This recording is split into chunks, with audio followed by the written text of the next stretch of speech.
لا إله إلا الله محمد رسول الله. بسم الله الرحمن الرحيم. السلام عليكم ورحمة الله وبركاته. الحمد لله رب العالمين. نحمده ونستعينه ونستغفر ونتوب إليه ونعوذ بالله من شرور أنفسنا ومن سيئات أعمالنا. من يهده الله فلا مضل له ومن يضلل فلا هادي له. ونصلي ونسلم على نبينا حبيبنا محمد صلى الله عليه وسلم. وبعد. رب اشرح لي صدري ويسر لي أمري واحلل عقدة من لساني يفقهوا قولي. اللهم زدنا علما يا الله وارزقنا فهما وعملا متقبلا. Amin amin ya rabbal alamin. Hadirin jamaah salat subuh yang dimuliakan Allah, pertama-tama kita bersyukur kepada Allah Subhanahu wa taala. Dalam kesempatan pagi hari ini kita diberikan taufik dan hidayah sehingga Allah mudahkan langkah kita datang ke masjid ini dalam rangka menunaikan salat subuh berjamaah, dan ini adalah nikmat yang luar biasa. Tidak semua orang diberikan nikmat taufik ini. Salawat dan salam semoga tercurahkan kepada baginda Muhammad sallallahu alaihi wasallam. Beliau, hadirin yang dimuliakan Allah, telah mengajarkan kepada kita bagaimana interaksi atau muamalah yang dibenarkan oleh syariat. Dan salah satu sebab kenapa harta itu menjadi haram sudah kita bahas walaupun belum tuntas, yaitu adalah aspek akadnya. Dan justru ini adalah aspek yang paling dominan, bahwa harta yang kita miliki bisa saja terhukumi sebagai harta haram kalau perpindahan harta sampai kepada kita itu tidak dilaksanakan sesuai dengan akad yang dibenarkan oleh syariat. Kemarin sudah kita bahas sedikit bahwa kalau ada pada akad tersebut unsur gharar, maka harta yang berpindah kepada kita boleh jadi hartanya akan menjadi harta haram. Nanti ada juga aspek lain, misalnya riba, dan kemudian ada unsur maisir. Namun pada kesempatan kali ini kita akan coba untuk mendalami sisi lain selain akad, yaitu sisi zat. Ya, ada beberapa zat atau ada beberapa benda yang itu diharamkan oleh syariat untuk dijual belikan. Nah, diantaranya hadirin yang dimuliakan Allah, salah satu kebiasaan orang-orang Israel, Bani Israel. Jadi Bani Israel ini, sedikit saya tambahkan sebelum kita masuk ke transaksi mereka yang dikecam di dalam Al-Quran dan dalam hadis Nabi SAW, bahwa Bani Israel ini adalah masyarakat yang paling sering disebut di dalam Al-Quran terutama kalau kaitannya dengan keburukan. Maka jangan heran kalau Nabi SAW pun sering cerita tentang tanda kutip kerusakan yang terjadi pada Bani Israel. Ini semata-mata sebagai pelajaran bagi kita agar kita jangan seperti Bani Israel, jatuh ke dalam kesalahan yang sama. Nah, hadirin yang dimuliakan Allah, saya cerita sedikit ya. Jadi Rasulullah SAW dulu pernah ceritanya ini dikaitkan dengan Bani Israel. Kata Rasulullah SAW, marra ar-rajulani ala qaumin. Dulu ada kaum yang ketika orang-orang melewati kaum tersebut, maka kaum atau masyarakat tersebut punya aturan. Ini disebabkan karena kaum atau masyarakat tersebut punya berhala. Jadi kata Rasulullah, marra ar-rajulani ala qaumin. Ada dua orang laki-laki melewati kaum tersebut, dan mereka, kaum tersebut punya berhala, lahum sanamun. Dan mereka punya aturan, lam yujawiz ahadan illa ayataqarraba ilaihi syai'an. Tidak ada satu orang pun boleh lewat kampung mereka atau masyarakat tersebut kecuali orang yang lewat tersebut harus berkurban kepada berhala mereka. Maka orang pertama, hadirin yang dimuliakan Allah, begitu lewat melintas langsung dibentak sama mereka. Masyarakat atau kaum tersebut mengatakan, "Qorib, kamu harus mengorbankan sesuatu untuk berhala kami. Maka orang pertama mengatakan, laisa li uqarrib, saya tidak memiliki sesuatu yang dapat saya kurbankan. Maka kaum tersebut mengatakan, qarrib walau kana dzubaban, kamu tetap harus berkurban walaupun kurban itu dzubab, walaupun kurbannya itu seekor lalat. Akhirnya Rasulullah mengatakan faqarraba dzubaban, orang pertama berkurban untuk berhala tersebut dengan seekor dzubab, dengan seekor lalat. Mungkin orang pertama hadirin yang dimuliakan Allah tanda kutip nggak mau repot. Ini kan cuman dzubab, ini kan cuman lalat, la qimata laha, nggak ada nilainya sama sekali. Ya udah, kalau begitu dia tangkap lalat, dia kurbankan untuk berhala kaum tersebut. Lalu kemudian Rasulullah ceritakan lagi, fakhallu sabilahum, orang-orang kemudian membiarkan dia lewat kampung tersebut. Tapi apa yang terjadi? Fadakhalan nar, orang tersebut masuk neraka. Artinya nanti kalau dia mati masuk neraka. Nah, sebelum saya sampaikan atau sebelum saya selesaikan cerita ini atau riwayat ini, salah satu kaitan riwayat ini dengan apa yang akan kita sampaikan, bahwa jangan meremehkan apapun kalau sudah kaitan itu dengan Allah dan Rasulnya. Orang pertama ini tanda kutip meremehkan, bukan nggak paham kalau itu adalah salah. Dia menganggap kalau berkurban dengan seekor lalat ini adalah sesuatu yang tanda kutip sah-sah saja. Nanti pun dalam transaksi kita akan diuji dengan yang begini-gini. Ini kan cuma begini doang, ini kan ini dikit doang. Tapi apa yang terjadi hadirin yang dimuliakan Allah, begitu dia berkurban dengan seekor lalat dan diberikan kemudahan untuk melewati kaum tersebut, tapi neraka di depannya. Sebaliknya orang kedua, kata Nabi SAW, ketika lewat dibentak juga, qarrib, kamu juga kalau mau lewat kamu harus berkurban untuk berhala kami. Maka orang kedua mengatakan, ma kuntu li uqarriba siwallahi azza wa jalla, saya nggak mau berkurban untuk selain Allah Subhanahu wa taala. Padahal kurbannya ini tanda kutip sederhana, seekor lalat, bukan sesuatu yang bernilai. Tapi orang kedua hadirin yang dimuliakan Allah tetap bertahan di atas syariat Allah Subhanahu wa taala. Dia nggak mau berkurban walaupun dengan seekor lalat. Nah, ternyata hal tersebut memicu kemarahan kaum tersebut. Kata Rasulullah sallallahu alaihi wasallam, fadaraba unuqahu, mereka menebas lehernya. Pamata wa dakhalal jannah, orang tersebut mati tapi langsung masuk surga. Nah, kisah ini hadirin yang dimuliakan Allah, kalau dikaitkan dengan Bani Israel, ini berbicara tentang ada orang yang teguh berpegang kepada agama Allah, ada orang yang main-main ketika berpegang dengan agama Allah. Dan ini harus jadi perhatian bagi kita. Jangan sampai kita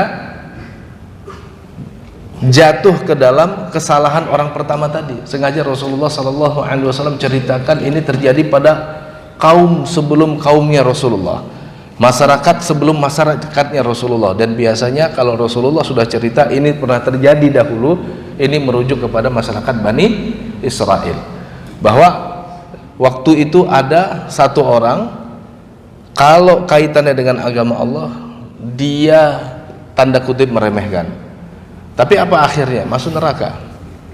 Sebaliknya ada orang ketika dikaitkan dengan agama Allah, dikaitkan dengan tauhid, dikaitkan dengan iman, dia tetap berpegang dengan tauhid dan iman, sekalipun resikonya adalah kematian. Tapi begitu mati, kata Rasulullah, langsung masuk surga. Hadis ini bisa dilihat nanti dalam Musnad Imam Ahmad. Nah, ini juga hadirin yang dimuliakan Allah, mau saya kaitkan lagi sebelum kita sampai kepada item-item nanti yang diharamkan, terutama zat-zat atau item-item yang dilanggar oleh Bani Israel. Nah, ini kisah kedua, ini terjadi pada Bani Israel juga. Ini terkait dengan menghalalkan apa yang Allah haramkan dan mengharamkan apa yang Allah halalkan. Ini kaitannya nanti kalau ada benda sudah jelas-jelas haram dihalalkan, atau benda sudah jelas-jelas halal diharamkan. Ini bahaya. Kenapa demikian? Ini kesalahan Bani Israel. Bagaimana ini menjadi kesalahan Bani Israel? Perhatikan, Bapak-bapak bisa dilihat nanti dalam surah At-Taubah surat 9 ayat 31. Allah Subhanahu wa taala dalam ayat itu memvonis Bani Israel dan Nasrani sebagai orang musyrik. Ittakhadhu ahbarahum wa ruhbanahum arbaban min dunillah wal masiha ibn Maryam wa ma umiru illa liya'budu ilaha wahidah subhanallahi amma yusyrikun.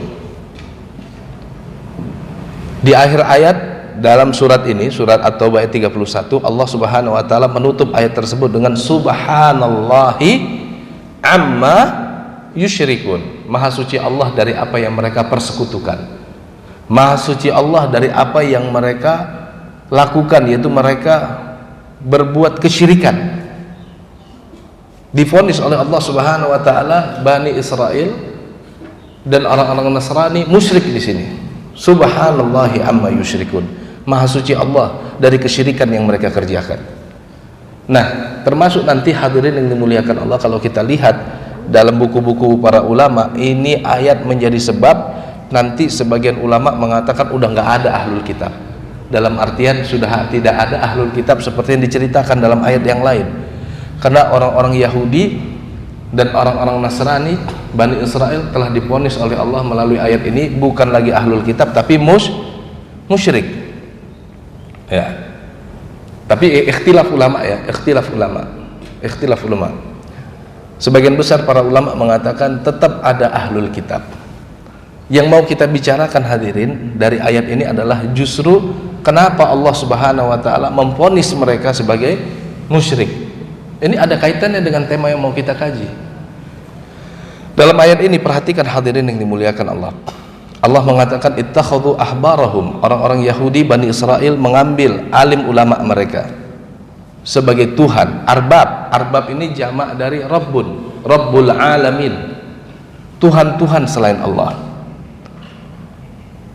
Begitu juga orang-orang Nasrani mengambil ruhban, rahib-rahib mereka, ahli-ahli ibadah mereka, tokoh-tokoh agama mereka, arbab, Tuhan-Tuhan selain Allah. Wal Masih ibn Maryam, sebagaimana mereka menjadikan Al-Masih Isa putranya Maryam sebagai Tuhan-Tuhan tandingan Allah. Ini sama kesyirikannya nih. Padahal mereka tidak diperintahkan kecuali untuk beribadah kepada Tuhan yang satu, yaitu Allah Subhanahu wa taala. Maka kemudian di akhir ayat tadi kita katakan Allah mengatakan subhanallahi amma yusyrikun. Maha suci Allah dari apa yang mereka persekutukan. Nah, begitu ayat ini turun, sebagian sahabat kan ada yang dari kalangan Nasrani, ya kan? Sebagian sahabat walaupun kecil jumlahnya, itu kan ada yang tadinya sudah beragama kan dengan agama Nasrani, di antaranya Adi bin Hatim At-Ta'i. Maka Adi bin Hatim At-Ta'i mengingkari ayat ini tanda kutip. Ya Rasulullah, mana buduhum, kata dia. Kata Adi, ya Rasulullah, kami nggak pernah beribadah kepada pendeta-pendeta kami. Karena dalam asumsi pikiran Adi, ibadah yang dimaksud adalah ruku dan sujud. Lalu kemudian perhatikan di sini, ini cluenya. Kata Rasulullah sallallahu alaihi wasallam, alaisu idza ahallu al-harama fatuhallilunahu. Bukankah tokoh-tokoh ini kalau mereka menghalalkan yang haram, kalian juga ikut-ikutan menghalalkan yang haram itu? Khamar misalnya, jelas-jelas haram. Anak kecil juga kalau ditanya boleh nggak minum minuman keras, nggak boleh, haram. Tapi untuk APBD misalnya, anggaran pendapatan belanja daerah, jadi halal.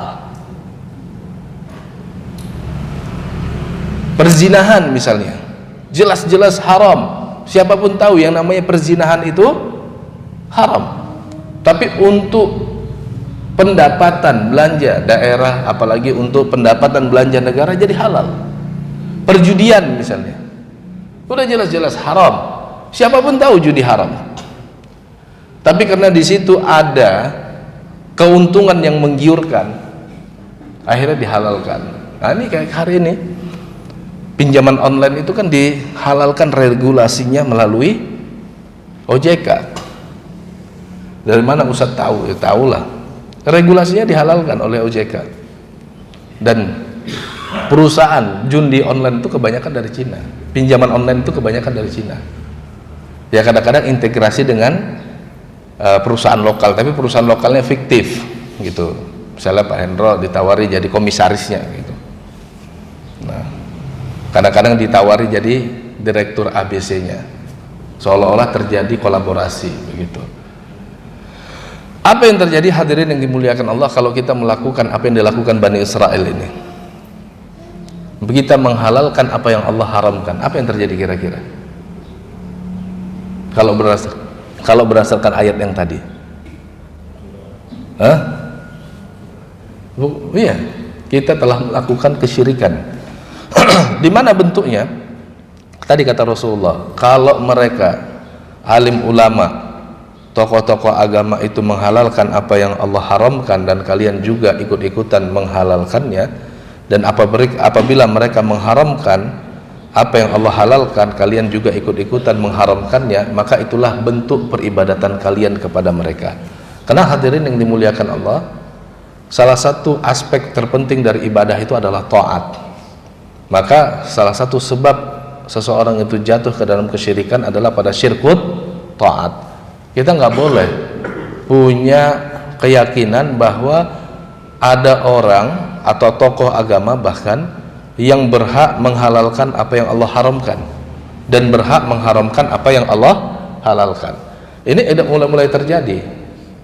Kesesatan berpikir pada masyarakat kita sudah mulai terjadi. Maaf ini, misalnya gini, ini kan Bani Israel dan Nasrani ini kan dikecam oleh Allah karena masyarakatnya itu terlalu tanda kutip percaya kepada tokoh agamanya, sehingga kalau tokoh agamanya menghalalkan apa yang Allah haramkan, mereka ikut juga menghalalkan apa yang Allah haramkan itu, ya kan? Iya enggak? Kalau mereka mengharamkan apa yang Allah halalkan, jelas-jelas halal, tapi kata tokohnya haram, maka masyarakatnya juga mengharamkan apa yang Allah halalkan, dan ini dianggap sebagai bentuk ketaatan berlebihan yang harusnya diberikan kepada Allah. Coba perhatikan hadirin yang dimuliakan Allah, beberapa kasus yang bukan teruap tapi tersibak kali ya, antara tersibak dan teruap, karena sebenarnya kasus yang disembunyikan lebih banyak. Beberapa hari ini kan kejahatan seksual itu justru dilakukan oleh tokoh-tokoh agama. Yang paling dekat sama kita yang kemarin tuh kasus di Tangerang, ya kan? Kasus di Tangerang ada pimpinan pondok pesantren yatim piatu atau asrama yatim piatu atau apa itu, panti asuhan, sebut demikian. Karena terlalu saking percayanya, kalau pimpinannya itu sebutlah apa ya namanya, jadi nggak enak saya, Ustadz, Kiai, Romo gitu ya, ngajak hubungan ya diikutin, sekalipun hubungannya itu adalah hubungan terlarang. Pertama, tidak adanya akad. Kedua, kalaupun ada akad bakal batal karena laki-laki sama laki-laki. Yang kasus Tangerang, ingat ya? Jangan-jangan udah pada lupa nih, cepat melupakan kesalahan. Atau kemarin kasus Semelu itu yang paling menyakitkan, pimpinan pesantren di pantai malah berhubungan badan dengan santriwatinya gitu. Padahal apapun ceritanya, apa yang mereka lakukan itu haram dalam syariat, sekalipun yang minta adalah pimpinan pesantren gitu. Maaf, ini mesti saya sampaikan begini agar kita juga jangan ngawur terus. Allah menceritakan Bani Israel itu kan ada pelajarannya. Salah satu pelajaran dari ayat yang tadi kita ceritakan yang dikaitkan dengan peristiwa turunnya ayat itu, salah satunya adalah jangan tanda kutip terlalu taat kepada manusia sekalipun tokoh agama. Ini kan yang menghalalkan apa yang Allah haramkan kan siapa? Ulama mereka kan, disebut oleh ayat apa? Ahbar, alim ulama yang tahu tentang halal dan haram. Maka nanti ustadz itu disebut ustadz dan belum bisa disebut alim kalau hanya ilmunya tentang Al-Quran yang banyak, ilmunya tentang hadis yang banyak, tahu halal tahu haram, tapi kalau dia tidak memiliki khasyah, tidak memiliki ketakutan kepada Allah, itu nggak pantas disebut alim. Karena alim itu kata Allah, innama yakhshallahu min ibadihil al ulama. Para ulama itu adalah orang yang paling takut kepada Allah Subhanahu wa taala. Maka kalau mau melihat profil para ulama, lihatlah itu masyarakat Rasulullah. Yang mereka itu udah nggak ada dunia dalam gambaran hidup mereka, tanda kutip, karena kebahagiaan mereka adalah kebahagiaan akhirat. Hakikat mereka di dunia ini hanyalah menunggu waktu, menunggu zuhur, menunggu asar, menunggu maghrib, sampai nanti Allah Subhanahu wa taala takdirkan mereka berpisah dengan dunia ini. Ini yang disebut oleh Ibnu Sirin, innama anta ayyamun falamma dhahaba minkal yaum dhahaba minka ba'd. Kamu ini sejatinya adalah kumpulan hari. Hakikat kamu itu hanyalah kumpulan hari. Kalau satu hari darimu itu hilang, sebenarnya sebagian dari dirimu itu hilang. Kita udah berapa bulan ngaji, berarti kan sekian bulan dari hidup kita tuh mulai hilang. Hati-hati. Dan beberapa jamaah kita kan sudah mendahului kita. Nah, oleh karena itu hati-hati. Termasuk dalam hal ini adalah jangan pernah menghalalkan apa yang Allah haramkan dan mengharamkan apa yang Allah halalkan. Ya kalau haram, haram saja, jangan dihalalkan. Sebaliknya kalau halal, ya halal saja, jangan diharamkan. Perkara kita belum sanggup itu urusan kedua, ya. Nah, ini kita masuk salah satu kesalahan. Sampai sini udah paham Pak ya? Oke, udah ready masuk ke bab.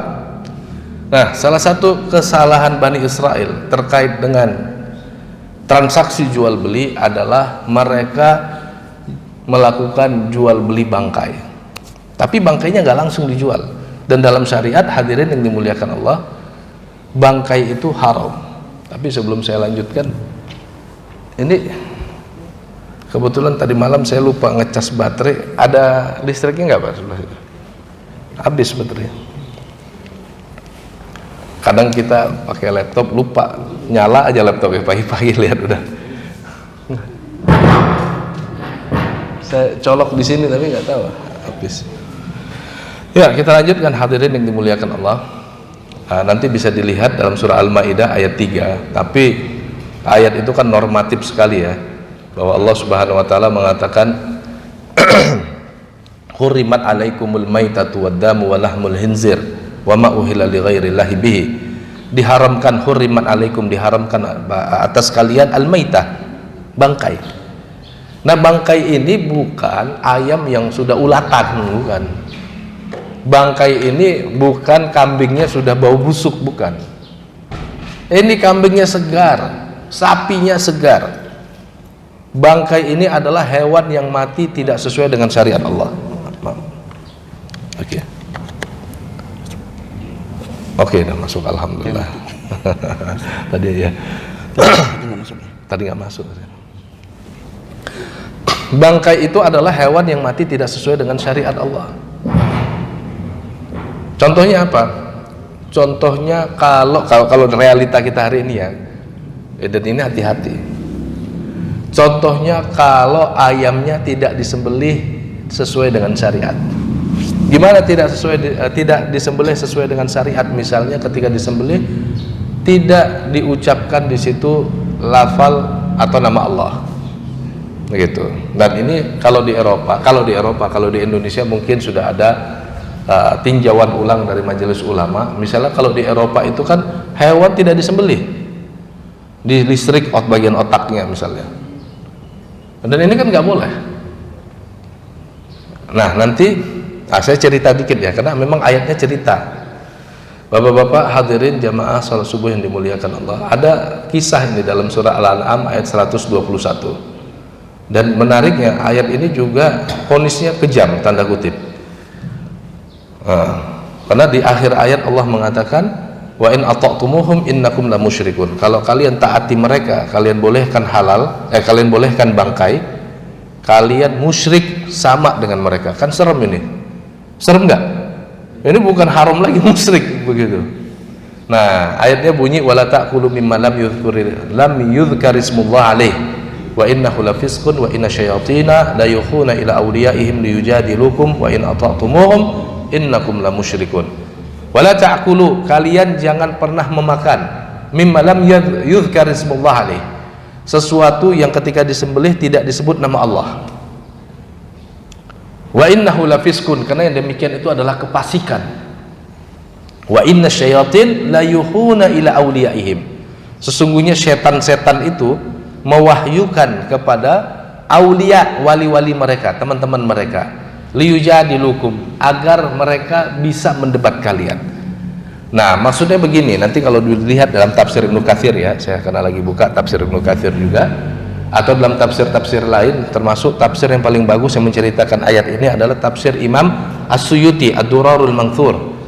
Ayat ini hadirin bapak-bapak yang dimuliakan Allah, kaitannya dahulu karena orang-orang musyrik makan bangkai. Orang-orang musyrik tanda kutip kan tidak mengakui ketuhanan Allah ya. Nah, orang-orang musyrik Mekah itu udah rusak cara berpikirnya. Dia percaya Allah ada tapi tidak mempercayai ketuhanan Allah, dalam artian tidak mau tunduk kepada Allah setunduk-tunduknya. Orang-orang musyrik Mekah itu kayak orang iblis, percaya Allah ada tapi nggak mau tunduk setunduk-tunduknya. Makanya hati-hati, jangan sampai kita ketularan penyakit atau mental Quraisy, percaya Allah ada tapi nggak mau tunduk setunduk-tunduknya. Nah, di antara tidak mau tunduknya itu tidak mau taat. Kalau dikaitkan dengan makanan, mereka tidak mau menyembelih hewan dengan menyebut nama Allah. Padahal kan masyarakat Quraisy itu kan tadinya di atas millah Ibrahim, ya kan?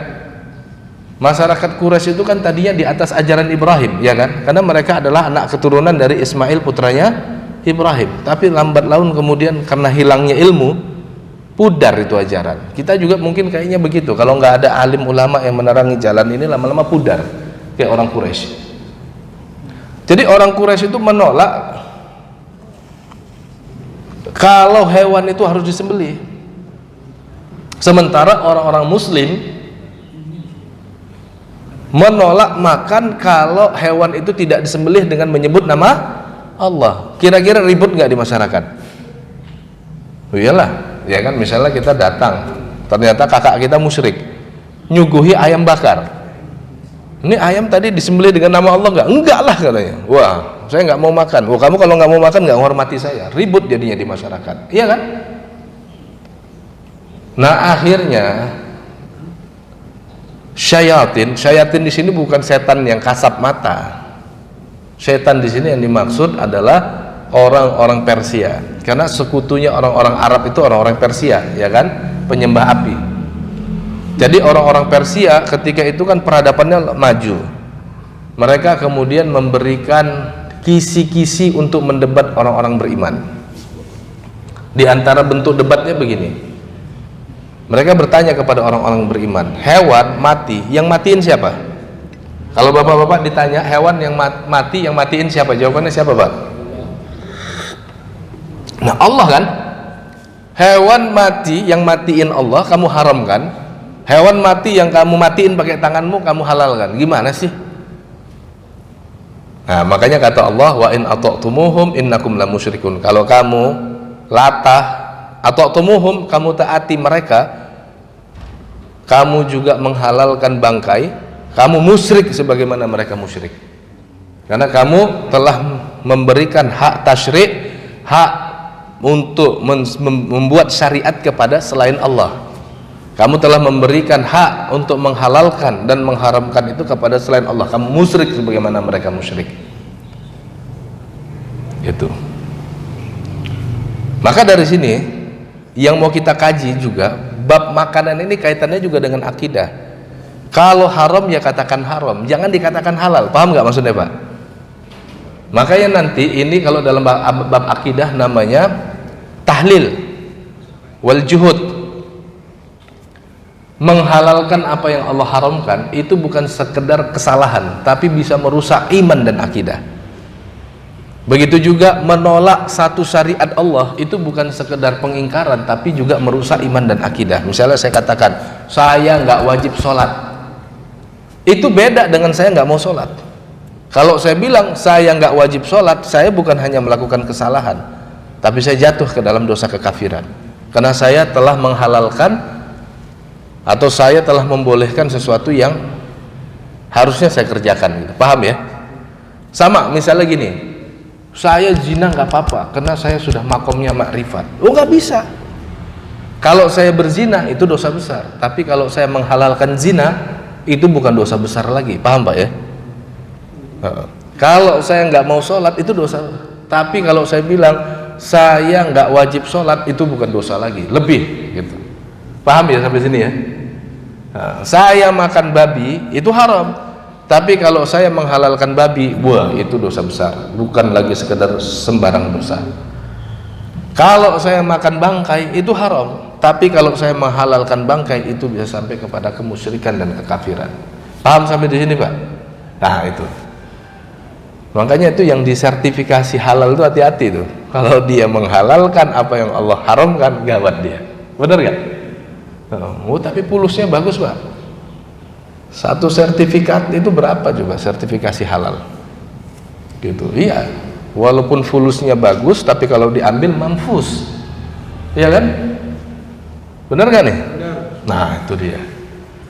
Nah oleh karena itu yang pertama yang haram itu adalah bangkai. Hurimat alaikumul maitatu, diharamkan bagi kalian maitah, mayit atau bangkai di sini maksudnya adalah hewan yang mati tidak sesuai dengan syariat. Contohnya apa?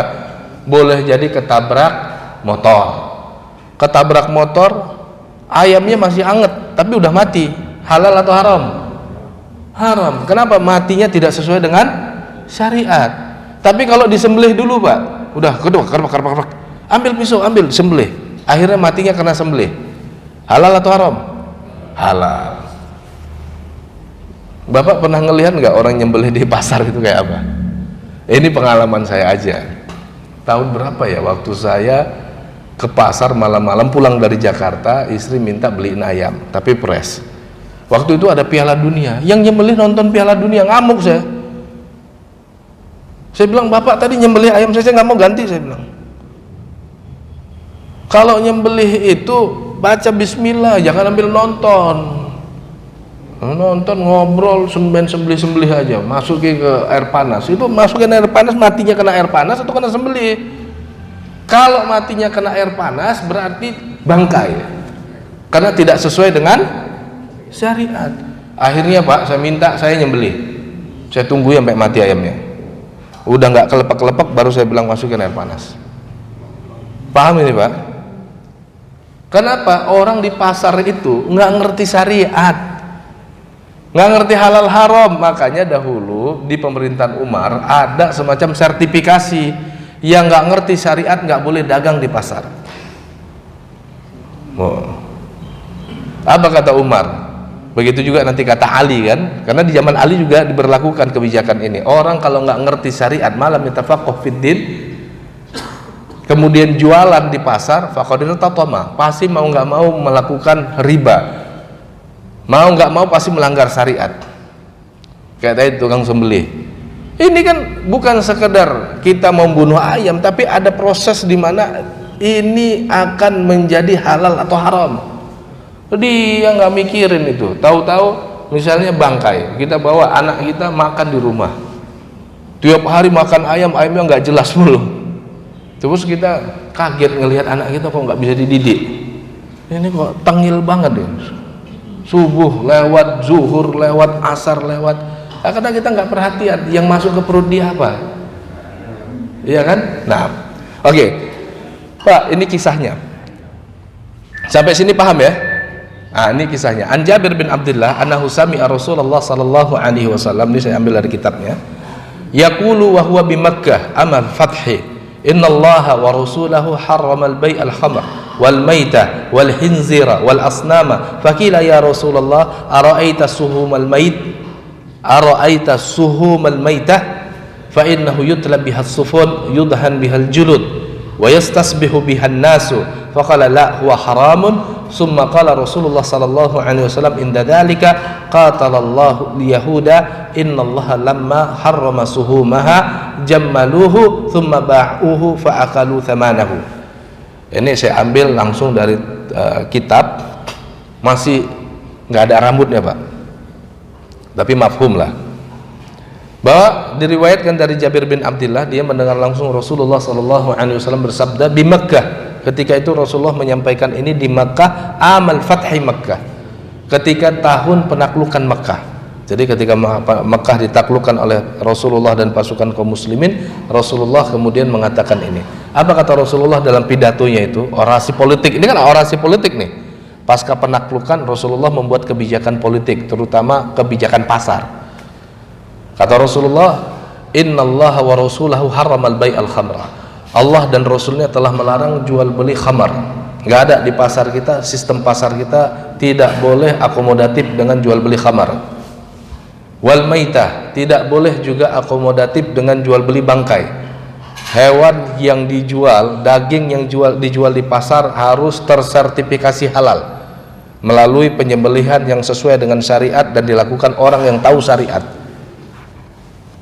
Yang nggak ngerti syariat jangan ikut-ikutan nyembelih halal, hanya nyembelih hewan. Nanti hewannya diragukan begitu. Makanya ada sertifikasi kan gitu.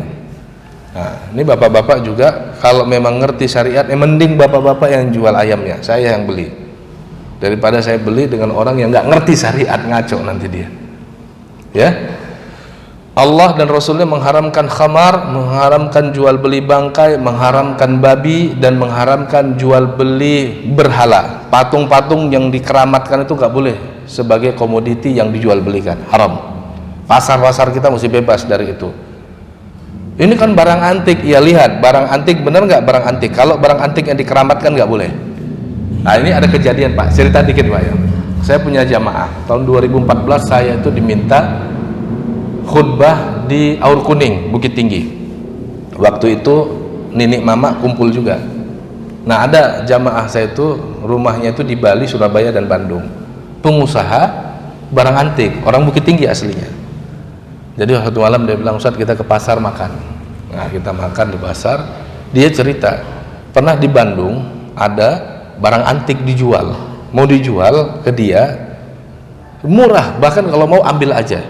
Karena ini barang antik keramat, dan kalau orang megang barang itu nanti sial. Udah banyak orang megang barang itu sial. Terus dia cerita, terus Pak Haji gimana caranya menaklukkan benda keramat itu? Saya nggak percaya benda keramat itu Ustaz, katanya. Saya percaya Allah yang Maha Kuasa. Terus Pak Haji bagaimana? Saya bilang gini, saya akan melakukan ritual satu malam di kamar, tutup, nggak boleh ada yang masuk. Terus Pak Haji ngapain di situ? Saya taruh kerisnya, saya kencingi Ustaz. Habis saya kencingi, saya istighfar, baca ayat kursi, tidur. Pagi-paginya saya bawa pulang tuh gratisan. Gitu. Dan ternyata masyarakat kita senang jual beli yang begini gitu. Nah, maka waktu itu saya bilang Pak Haji jangan dijual lagi. Khawatirnya yang beli bukan beli keris, tapi yang beli keramat di dalam keris itu. Nggak boleh. Nanti dia sembah keris itu, dia minta tolong bukan kepada Allah tapi kepada keris itu. Terus gimana Ustaz? Udah tahan aja keris itu gitu. Ternyata setelah dikencingi kerisnya udah gak keramat lagi Pak. Gitu ya. Nah jadi dalam sistem pasar kita nggak boleh tuh jual beli barang antik kalau barangnya itu dikeramatkan gitu. Nah begitu juga hadirin yang dimuliakan Allah. Waktu itu ada yang bertanya, ya Rasulullah, ara'aita suhumal maitah? Ya Rasulullah, apakah kamu tidak melihat suhum? Suhum itu tahu Pak, lemak yang dihasilkan oleh hewan. Nah ada apa dengan lemak yang dihasilkan oleh hewan? Fa innahu yutla biha sufun. Orang-orang kan pakai untuk tilak sufun. Tilak itu ngecat. Jadi sampannya itu dicat pakai lemak hewan. Biar bagus, kayunya bagus, lalu kemudian anti air, kan begitu. Dulu anti airnya begitu. Yudahan bihal julud, lalu kemudian dipakai dan digunakan kulitnya. Yastasbihu bihan nas, bahkan orang-orang mengcreate lemak itu untuk menjadi minyak lampu, minyak untuk lampu. Nah kira-kira Rasulullah SAW halalkan atau haramkan Pak? Nah, ini menarik. Boleh enggak dari bangkai itu kita create untuk komoditi lain? Boleh nggak Pak? Nah, ini ya, kata Rasulullah, la huwa haramun. Enggak, dia tetap haram. Kemudian Rasulullah mengatakan ketika itu, qatalallahul yahuda, Allah telah menghancurkan Yahud. Innallaha lamma harrama suhumaha jammaluhu. Ketika Allah Subhanahu wa taala mengharamkan lemak bangkai itu, mereka create jammaluhu, mereka olah sedemikian rupa. Summa ba'uhu, kemudian mereka jual olahan tersebut, fa'akalu thamanahu, lalu mereka makan hasil jual beli itu. Nah, walaupun nanti bab ini jadi panjang karena nanti terkait dengan khilah. Ini terkait dengan khilah. Tahu khilah nggak Pak? Pernah dengar kata berkelah? Berkilah, tahu berkilah nggak? Apa itu berkilah? Ini haram, tapi kita mereng dikit. Nah, halal nggak? Nah, nanti berkilah itu pertama para ulama nggak sepakat. Ada yang mengatakan berkilah itu dalil. Nah, cuman kita ringkaskan, ini tambahan aja ya. Ini adanya di usul fikih sebenarnya. Berkilah itu ada berkilah mu'tabarah, ada berkilah yang dibolehkan, ada berkilah yang tidak dibolehkan, dan ada berkilah yang remang-remang. Contoh nih ya, perdebatan di era kita. Dan ini terjadi.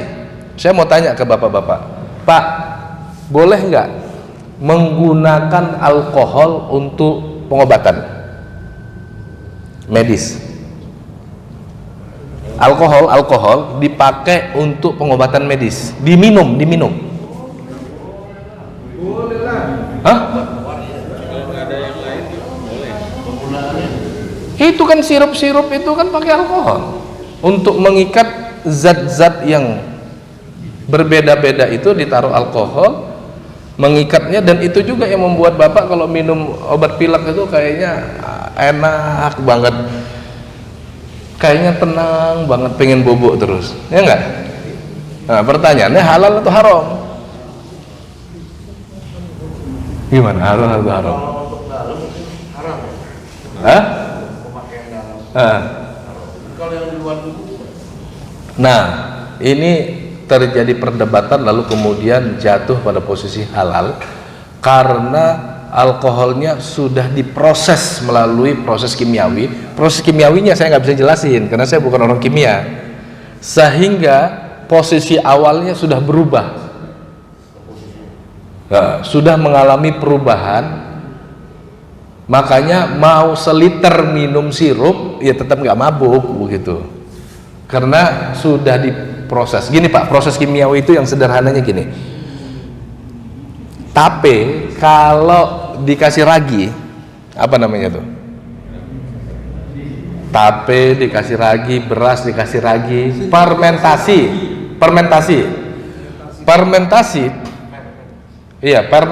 itu kalau diolah sedemikian rupa jadi tape, halal nggak? Kalau jadi tua, kalau kita rubah lagi tua jadi tape, hah? Kan zatnya tetap itu kan. Tape ini di kampung-kampung tuh sering beras dikasih ragi, difermentasi, berasnya bisa jadi tape dan berasnya juga bisa berubah menjadi minuman tua. Kok ketika jadi tape halal, ketika jadi tua haram?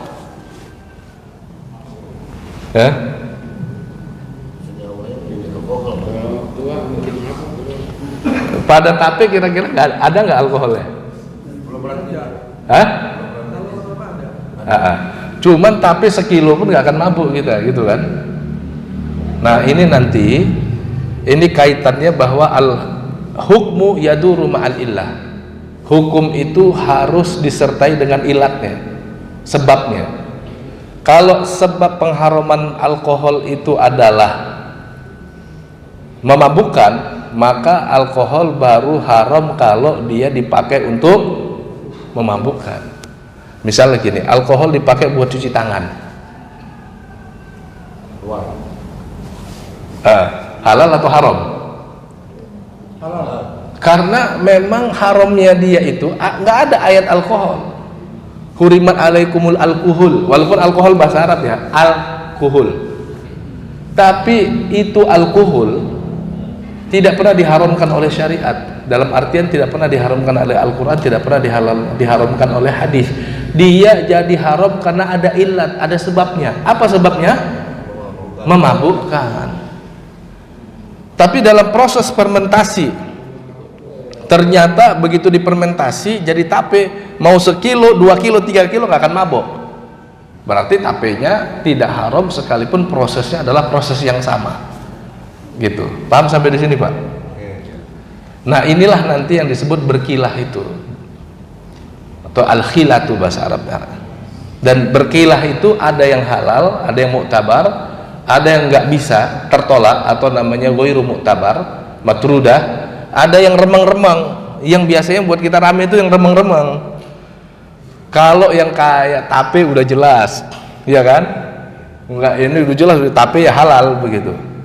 Gitu. Tapi ketika kasusnya sirup agak remeng-remeng gitu, walaupun sebagian ulama misalnya Profesor Dr. Yusuf Qaradawi mengatakan boleh, dan itu yang kemudian terjadi atau dibolehkan dalam sistem halal di Indonesia.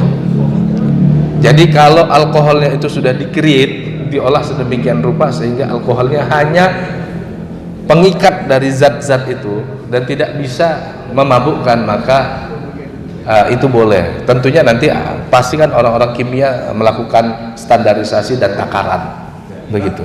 Nah, Kalau parfum, parfum ini ikhtilaf ulama, tapi yang kuat ya, yang kuat boleh karena tidak diminum.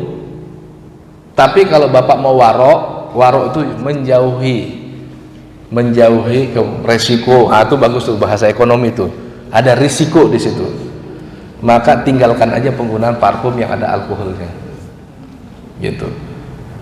Alasan yang menghalalkan itu karena haramnya alkohol itu adalah dikonsumsi, bukan untuk alat pembersih seperti hand sanitizer begitu.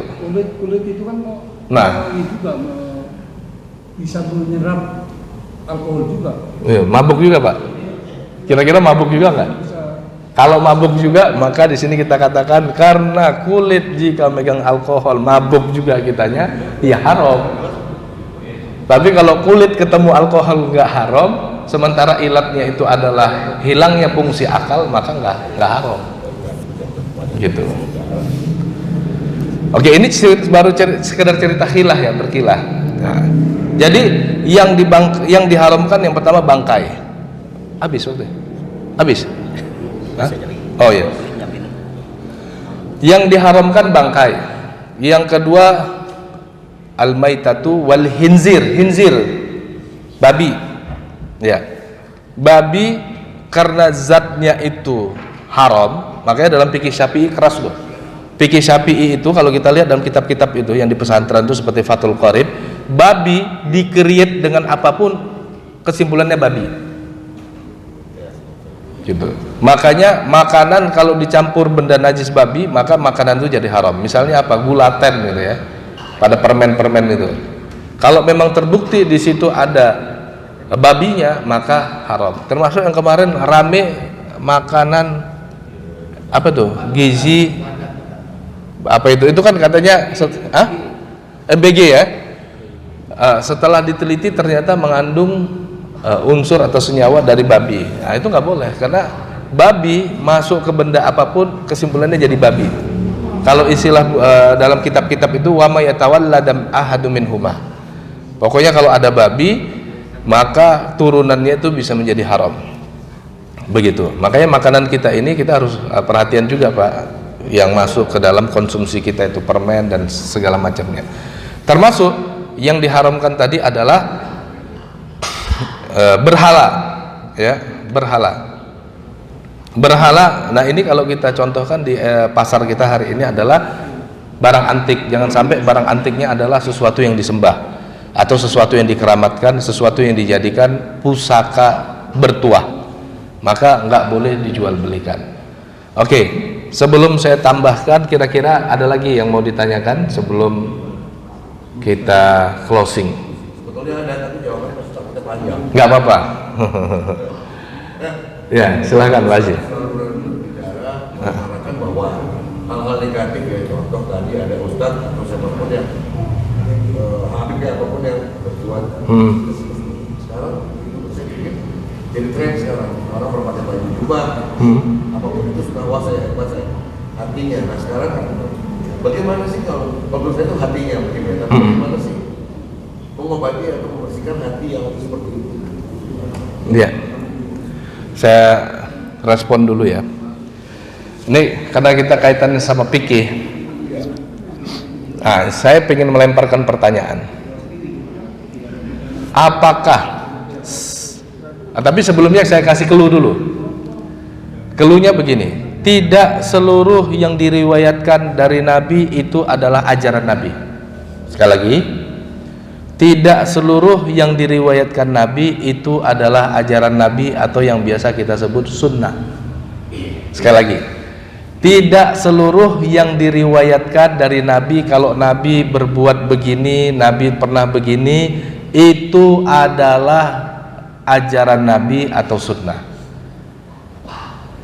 Yang diriwayatkan dari Nabi nanti disebut hadis. Tapi kalau Nabi sudah tekankan, perintahkan untuk lakukan, dan ada bukti kalau itu ajaran Nabi, namanya sunnah. Namanya sunnah. Jadi bedanya hadis dan sunnah, kalau hadis ma'udifa ilan Nabi, apa saja yang diriwayatkan dari Nabi itu namanya hadis. Tapi kalau sudah menjadi sunnah atau ajaran, itu karena Nabi memerintahkan atau menekankan itu untuk dikerjakan. Itu keluarnya. Nah, sekarang pertanyaannya, apakah setiap perbuatan Nabi mengandung hukum? Atau apakah setiap perbuatan Nabi itu adalah sunnah? Itu adalah ajaran Nabi.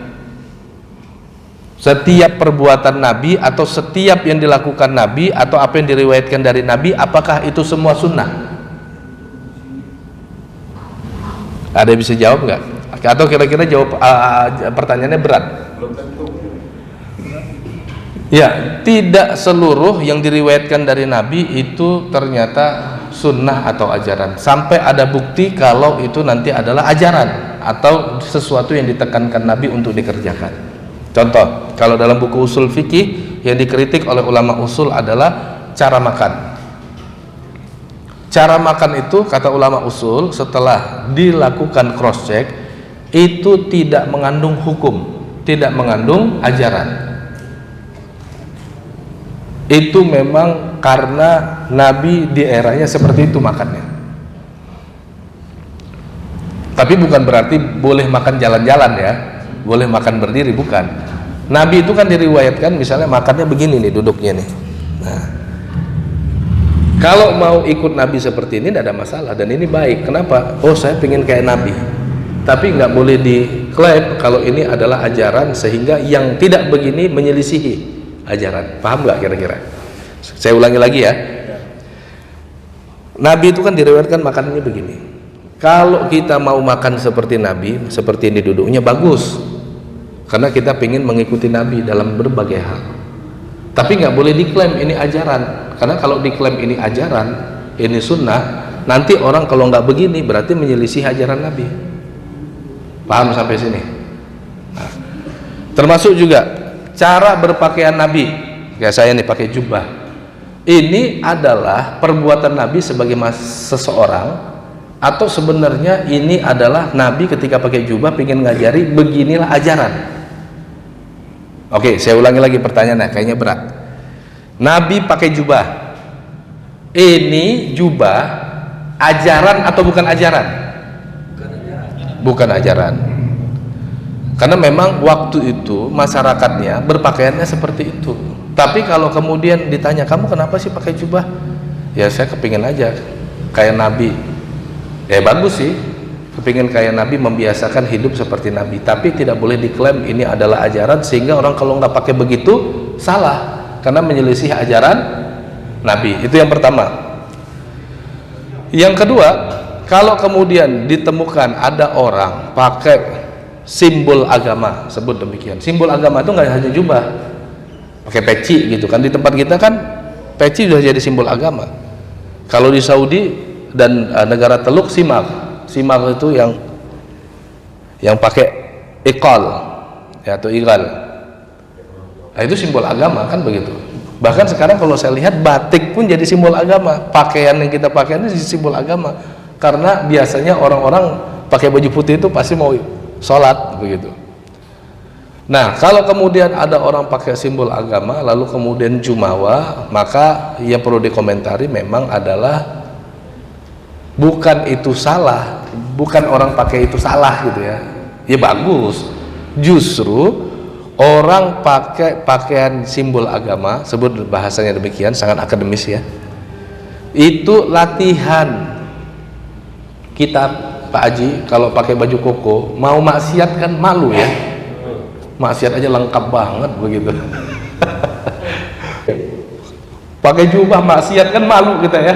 Gitu. Saya pikir kalau ada orang pakai jubah masuk klub, masuk karaokean, itu keterlaluan itu. Ya.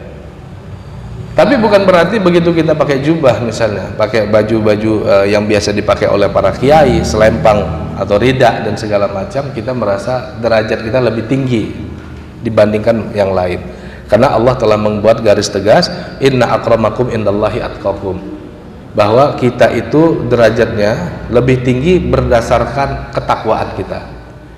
Boleh jadi orang, maaf ya, pakai baju kaos ketika datang ke masjid, ternyata dia adalah, misal, maaf aja nih, dosen usul fikih, tapi kebetulan aja pas azan dia sholat di Masjid At-Taubah, pakaiannya nggak pakai pakaian sholat gitu ya, dia pakai apa yang ada pada dirinya aja gitu. Lalu kemudian kita tidak menganggap dia, ini nggak benar juga.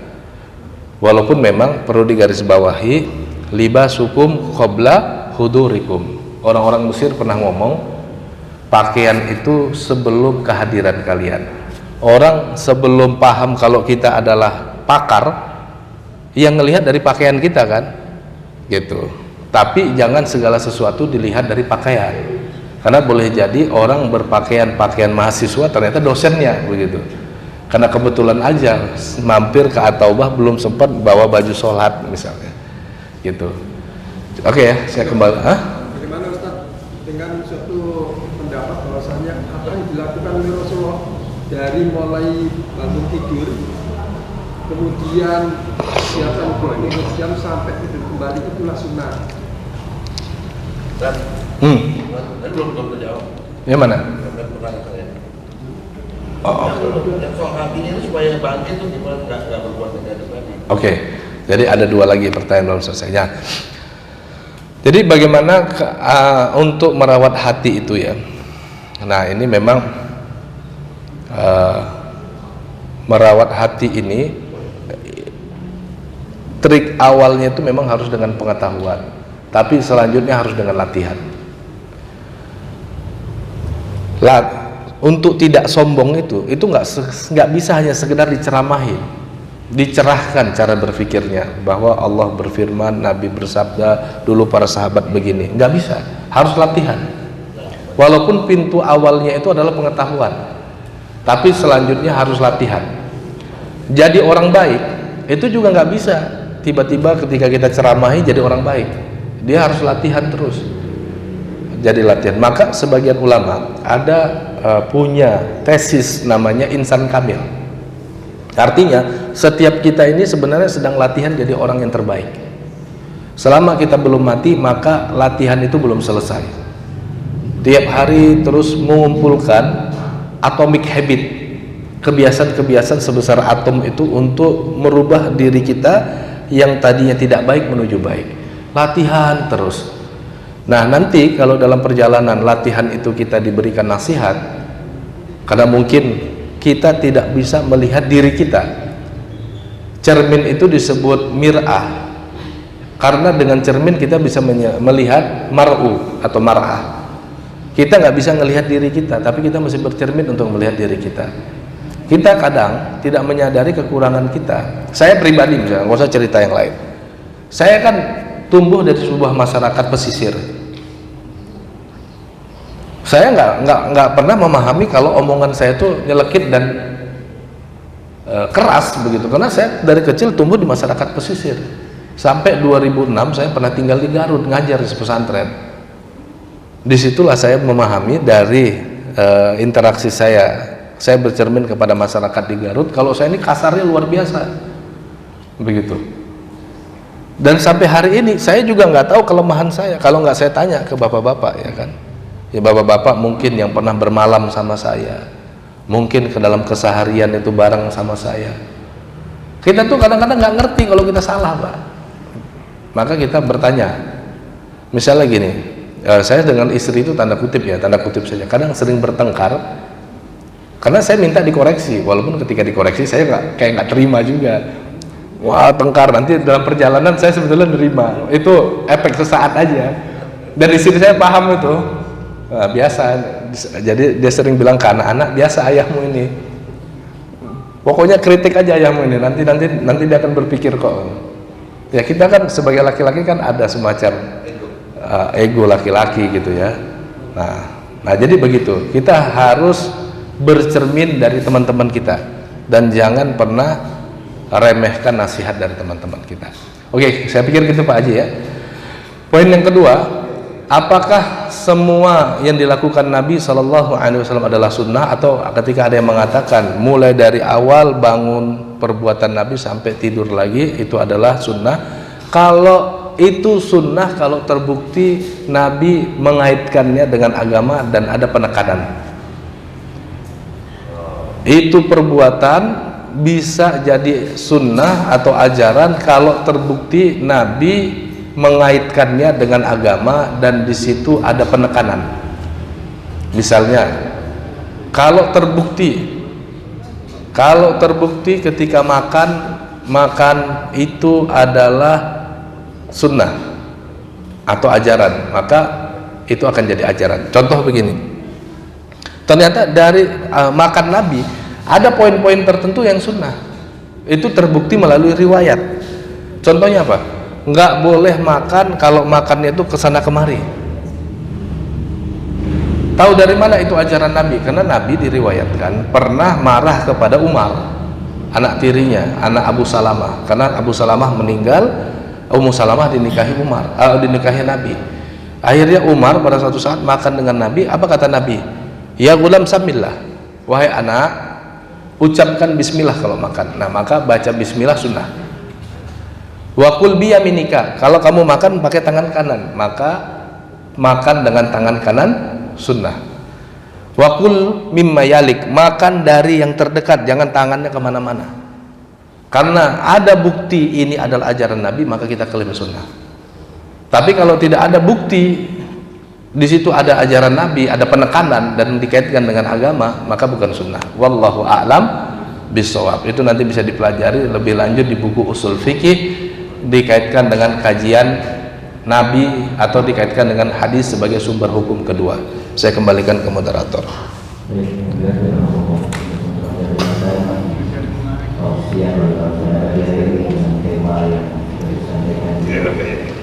Saya yang sekali jadi manfaat untuk kehidupan.